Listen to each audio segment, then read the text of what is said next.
আজি যেহেতু গৰু বিহু উদুলি মুদুলি পৰিৱেশ আৰু এই পৰিৱেশত আমিও মুছলপুৰবাসী ৰাইজ আমি আমাৰ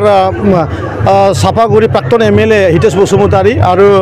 আমাৰ বৰমাৰ MLA ভূপেন বড়ো ডাঙৰীয়া আৰু আমাৰ দলীয় কৰ্মকৰ্তাসকল আৰু মুছলপুৰ অঞ্চলৰ বিশেষ কৰি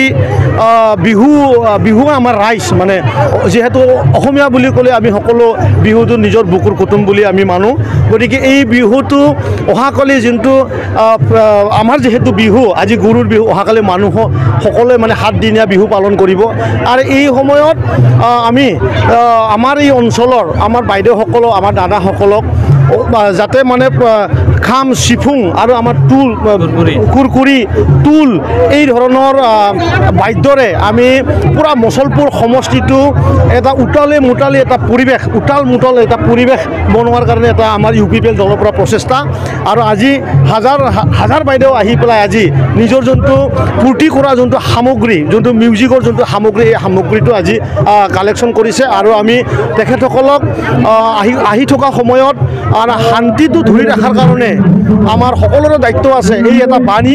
সন্মানীয় প্ৰমোদ বড়ো ডাঙৰীয়া আৰু অসমৰ মুখ্যমন্ত্ৰী ডাঙৰীয়াই বিটিআৰ অঞ্চলৰ যি ধৰণৰ শান্তিৰে বাস কৰা এটা আমাক সুবিধা দিছে আমাক শান্তিৰে থকাৰ এটা ব্যৱস্থা কৰি দিছে তেখেতসকলক আমি সকলোৱে মিলি ধন্যবাদ জ্ঞাপন কৰিছোঁ আৰু